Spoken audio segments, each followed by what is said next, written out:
আসসালামু আলাইকুম ওয়া আশা করি তোমরা সবাই ভালো আছো। লাবিব অ্যান্ড জাফর টিচার নতুন একটি ক্লাসে তোমাদের স্বাগতম। আজকে আমরা আলোচনা করব সপ্তম শ্রেণীর আনন্দ পাঠের গল্প খুদে গোয়েন্দার অভিযান। চলো গল্পটি শুরু করা যাক। খুদে গোয়েন্দার অভিযান। আমরা এই গল্পটি আগে পড়ব, তারপর গল্পের অনুশীলনীর সমাধান করব। চলো গল্পটি পড়ি। স্কুল থেকে বেরিয়ে হেঁটে বাড়ি ফিরতে ফিরতে সেদিন সন্ধ্যা হয়ে গেল। ছোট একটি গলির ভেতর দিয়ে আসছিল খোকা। অন্ধকার হয়ে এসেছে, গলির ভেতরটা আরো অন্ধকার। এদিকটা গ্লাস বাতি জ্বলে, আর সেই গ্লাসের আবছা আলোর পথ চিনে যেতে বেশ অসুবিধে। গলির মাঝখানে এসে হঠাৎ কি একটি শব্দ এলো তার কানে। থমকে দাঁড়ায় খোকা। 1 মিনিট মাত্র, তারপরে একটি অসম্ভব চিন্তা বুকটা তার ধরাস করে উঠল। ভয়ে হাঁটু দুটো কাঁপতে তার। সে ভাবতে লাগলো কি করবে, কি তার করা উচিত। ইতস্ত করতে লাগলো খোকা। কিন্তু বেশিক্ষণ এই অবস্থা রইল না। ধীরে ধীরে মনে সাহস ফিরিয়ে আনলো সে। তার মনে হলো এই মুহূর্তে সে যেন একটি বিরাট কর্তব্য করতে যাচ্ছে। অসীম সাহস বুক বেঁধে সে পা টিপে টিপে এগোলে পাশের একটি পুরাতন একতলা বাড়িখানা প্রায় ভেঙে পড়া দশা। তাহলে খোকা বেশ বুঝতে পারলো ওর ভেতরে লোক থাকে। একটু ভেতর দিকে একটু কামরাতে টিম টিম বাতি জ্বলছে, তার একটুখানি আলো এসে পড়ছে রাস্তার উপরে। খোকা পা টিপে টিপে সেই আলো লক্ষ্য করে এগোলো। খুব অন্তঃপন্ন পা ফেলে খোকা এসে দাঁড়ালো জানালার কাছে। জানালাটা বন্ধ, কিন্তু কাঠের ফাঁক দিয়ে চোখ রাখলেই ঘরের ভেতরটা বেশ দেখা যায়। একবার দৃষ্টি দিয়ে শুকিয়ে উঠলো খোকার অন্তরাত্মা। দেখলো ঘরের ভেতরে একপাশে একটা ভাঙ্গা লণ্ঠন জ্বলছে। আবছা আলো 10-12 জন লোক বসে আছে।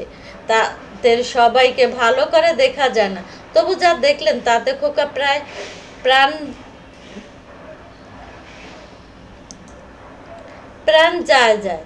একটা লোক হতভম্বের মতো ঘরের মধ্যে একটি চেয়ারে বসে আছে, আর একদল লোক দাঁড়িয়ে আছে। সামনে একজনের হাতে রিভলভার। বাকি লোকগুলো ওকে ঘিরে রয়েছে। চেয়ারে উপবিষ্ট এক লোকটা বলেছে, না, ও কাজ আমাকে দিয়ে হবে না।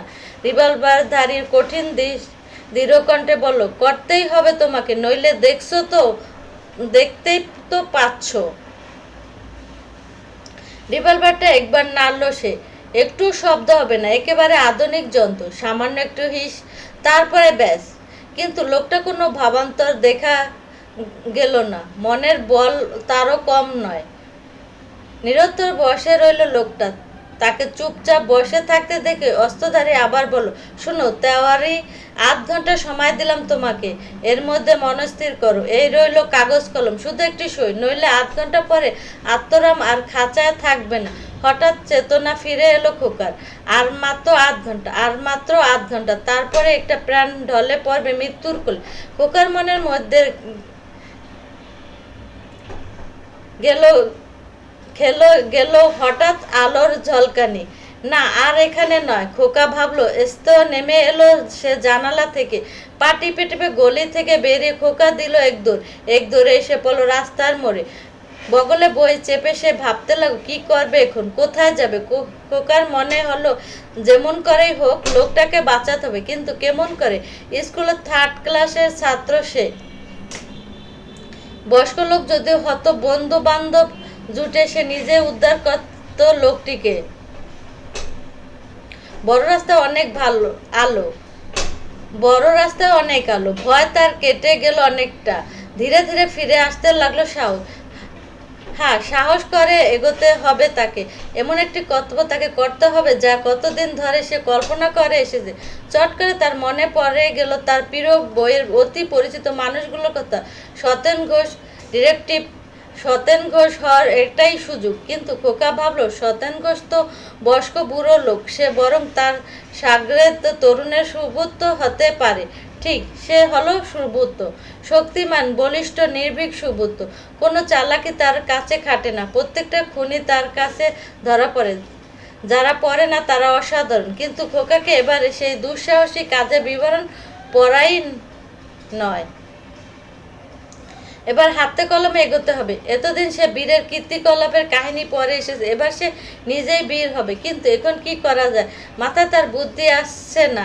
দিনের রায়ের ব্রেক যদি এই অবস্থা পড়তেন তাহলে কতবা ঠিক করতেন, তার এক মুহূর্ত দেরি হতো না। অথচ সময় খুব কম, না আর দেরি করা চলে না। মাত্র আধ ঘন্টা সময়, তার মধ্যে আবার 5 মিনিট এদের মধ্যেই কেটে গেছে।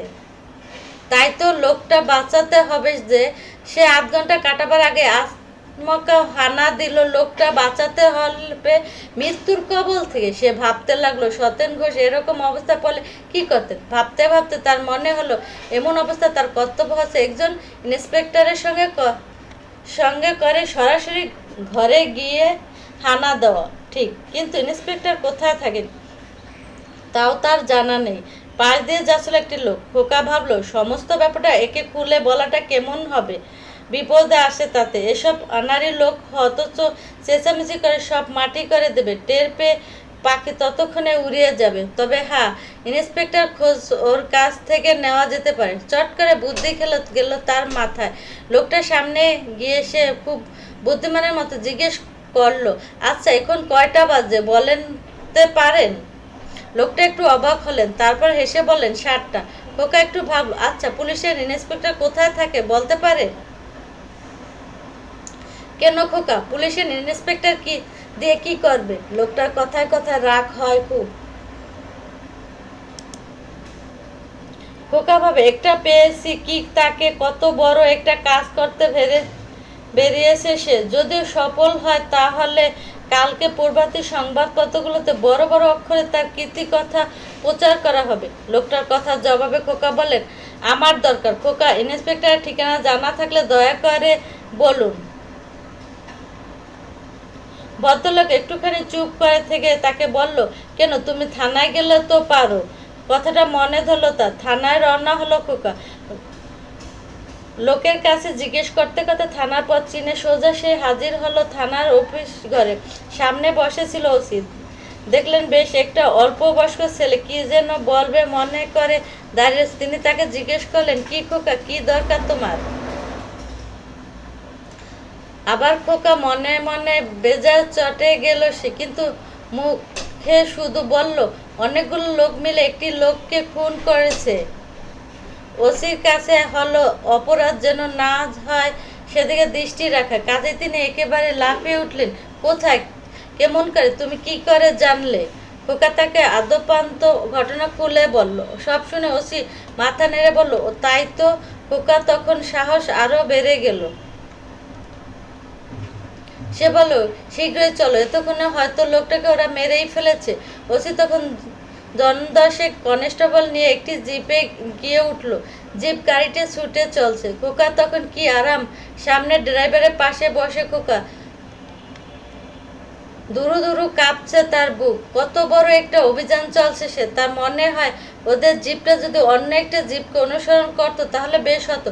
শাসা করে বেরিয়ে যেত এক একটা গাড়ি। অবশ্যই অপরাধীর গাড়িটা ধরা ফেলতো তারা। সেই গলির মোড়ে এসে পড়তেই খোকা বলল, থামুন এইখানে। হুড়মুড়ে করে নেমে পড়লো সবাই। খোকা বলল, সাবধানে পা টিপে টিপে আসুন, নইলে ফুরুত। খুব সন্তর্পণে এগিয়ে এসে একতলা বাড়ির সামনে এসে দাঁড়ালো তারা। ভেতরে তখন আলো জ্বলছে, আর ঘর থেকে বেরিয়ে আসে তুমুল হাসির সারা। জানালার কাছে এসে খোকা উকি মারলো। ওসিকে ফিসফিস করে বলল, ওই ওরা। ওসি এদিকে ওদিকে তাকিয়ে দুয়ারে আঘাত দিল। ভেতর থেকে ভেসে এলো কর্কশ কণ্ঠস্বর, কে? দুয়ার খোলো। দুয়ারটা পরক্ষণে খুলে গেল। একটা লোক বেরিয়ে এসে জিজ্ঞেস করল, কি চান? খোকা দেখেই তাকে চিনতে পারলো। সে রিভলভারধারী। আরে এ যে দেখছি মমতাজ সাহেব। ওসি হঠাৎ বলে উঠল, কি ব্যাপার? মমতাজ সাহেব বললেন, আমি তো বলি কি ব্যাপার, আপনি যে হঠাৎ। তা আসুন আসুন, ভেতরে আসুন।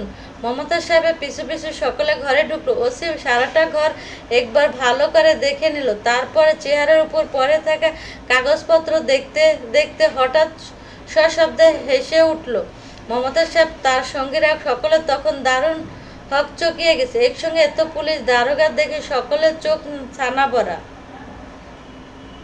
ওসির হাসি দেখে তারা ঘাবড়ে গেল আরো। ওসি তাদের ভয় ভাঙানোর জন্য বলেন, কিছু মনে করবেন না, অসময় হানা দিয়ে আপনাদের কাজে ব্যাঘাত করলাম বলে ব্যাপার কিছু না। আমরা সবাই এসেছিলাম একটু অনুরোধ নিয়ে। আপনারা যেন বাদ না পড়ে আমরা যেন বাদ না পড়ি। মমতা সাহেব হেসে বলে, নিশ্চয়ই নিশ্চয়ই। তারপর কিছুক্ষণ খোশ গল্প করে তারা ঘর থেকে বেরিয়ে এলেন। আসার সময় খোকাকে শক্ত হাতে মুঠো চেপে ধরতে ভুললেন না ওসি। বাইরে এসে খোকাকে তিনি জিজ্ঞেস করলেন, মোহন কখানা পড়েছো বলো দেখি। খোকা বুঝতে পারলো না ওসি কি বলেছে। এবার কেমন রহস্য সে ভাবলো। মাথাটা তো গুলে খেয়েছো, তোমাদের নিয়ে যে কি হবে তাই আমি ভেবে পাই না। পরে খোকাকে বাড়িতে পৌঁছে দিয়ে এলো ওসি। পরদিন সংবাদপত্রে বড় বড় অক্ষরে নিচে ঘটনাটি বেরোলো।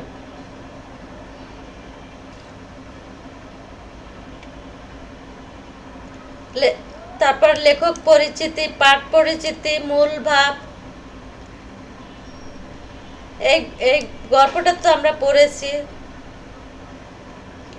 এখানে আছে শব্দার্থ, চলো শব্দার্থটি পড়ি। ধরাস, হৃৎপিণ্ড, প্রবল শব্দ। সন্তর্পণে, অতি সাবধানে। অন্তরাত্মা, মন। লণ্ঠন মানে কাচের ঘেরা প্রদীপ।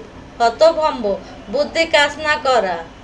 রিভলভার, এক হাতে মুঠিতে ধরে চালানো যায় এমন বন্দুক জাতীয় ছোট অস্ত্র। ভাবান্তর, অন্য ভাব। নিরুত্তর, উত্তরহীন। আত্মারাম মানে প্রাণ পাখি। এস্তে মানে ভয়ে। থার্ড ক্লাস মানে সে ক্লাসে থার্ড ক্লাস বলতে এখানকার অষ্টম শ্রেণী বোঝায়। ডিটেকটিভ, গোয়েন্দা। সতেন ঘোষ গোয়েন্দা উপন্যাসের একটি চরিত্র। সাগর দে, শিষ্যই। কীর্তিকলাপ, কৃতিত্বপূর্ণ কাজ। ইন্সপেক্টর, পরিদর্শক। প্রভাত সংবাদপত্র, সকালে খবরের কাগজ। বিভোর, আত্মহারা। লাস্টে আছে বর্ণনামূলক প্রশ্ন। চলো আমরা এই বর্ণনামূলক প্রশ্নর উত্তরগুলো জেনে আসি। প্রশ্ন, স্কুল থেকে বাড়ি ফেরার সময় সাইউদ্দিন খোকা গলির মাঝখানে পুরানো একতলা বাড়ি কেন গোয়েন্দাগিরির জন্য বেছে নিল, ব্যাখ্যা করো। উত্তর, সাইউদ্দিন ওরফে খোকা প্রচুর গোয়েন্দা কাহিনী পড়তো। তার মাথায় সবসময় গোয়েন্দা চরিত্রদের বিভিন্ন রোমাঞ্চকর অভিযান ঘুরপাক খেত। সেদিন স্কুল থেকে ফিরতে তার সন্ধ্যা হয়ে গিয়েছিল এবং অন্ধকার গলির ভেতর দিয়ে যাওয়ার সময় সে হঠাৎ একটি শব্দ শুনতে পায়। পাশে থাকা পুরানো একতলা বাড়িটি ছিল প্রায় ভাঙ্গাচোরা এবং তার ভেতরে টিমটিমে আলো জ্বলছিল। গোয়েন্দা গল্পের বইগুলোতে সাধারণত এ ধরনের রহস্যময় পুরনো বাড়িতে অপরাধীরা আস্তানা থাকে। এই রহস্যময় পরিবেশ এবং গোয়েন্দা কাহিনীর প্রতি তার তীব্র ঝোঁকের কারণে সে বাড়িটিকে তার গোয়েন্দাগিরি বা তদন্তের জন্য বেছে নিয়েছিল। একের খোকার গোয়েন্দা অভিযানে বিপদে পড়া মানুষটিকে সাহায্য করার জন্য যে আকুলতা তার বর্ণনা দাও। উত্তর, জানালা দিয়ে উকি মেরে খোকা যখন দেখলো একদল লোক রিভলভার উঁচিয়ে একজন ব্যক্তিকে ভয় দেখাচ্ছে এবং ৮ ঘন্টার মধ্যে সই না করলে মেরে ফেলার হুমকি দিচ্ছে, তখন সে ভীষণ ঘাবড়ে যায়। কিন্তু তার মনে ওই মানুষটিকে বাঁচানোর জন্য তীব্র দায়িত্ববোধ ও আকুলতা কাজ করছিল। খোকা নিজেকে কিশোর গোয়েন্দা সুব্রত কল্পনা করে সাহসে বুক বাঁধে। সে দ্রুত সিদ্ধান্ত নেয় যে লোকটিকে বাঁচাতে হলে তাকে পুলিশের সাহায্য নিতে হবে। সময়ের অভাব সত্ত্বেও সে সাহসের সাথে থানায় গিয়ে ওসির কাছে পুরো ঘটনা বর্ণনা করে এবং পুলিশ নিয়ে সে বাড়িতে ফিরে আসে।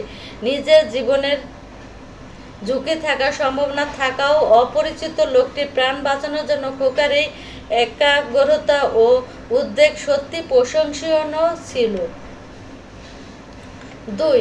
দুইয়ের খ, চেয়ারের উপর পরে থাকা কাগজপত্রগুলো দেখতে গিয়ে ওসি সাহেব হেসে উঠল কেন?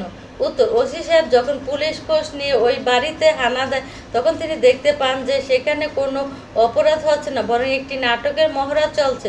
ঘরের ভেতর ঢোল, তবলা, অভিনয় শিল্পীদের পোশাক এবং একটি নাটকের পাণ্ডুলিপি পড়ে ছিল। চেয়ারের উপরে পরে থাকে সেই পাণ্ডুলিপি বা নাটকের সংলাপের কাগজগুলো দেখে ওসি সাহেব বুঝতে পারেন যে খোকা যে ঘটনাকে আসল অপরাধী ভেবেছিল তা ছিল মূলত একটি নাটকের দৃশ্য। খোকার এই বোকামি এবং তার প্রবল কল্পনা শক্তি দেখে ওসি সাহেব হাসির সামলাতে পারেননি। দুয়ের খ, অতিরিক্ত কল্পনা প্রবণতা অনেক ক্ষেত্রে বাস্তব জীবনে বিড়ম্বনা তৈরি করে। খুদে গোয়েন্দা অভিযান গল্পের আলোকে বিশ্লেষণ কর। উত্তর, খুদে গোয়েন্দা অভিযান গল্পটি আমাদের দেখায় যে কল্পনা শক্তি ভালো হলো তার প্রতিপূরক কীভাবে বিড়ম্বনা বা অস্থিরকর পরিস্থিতি তৈরি করতে পারে।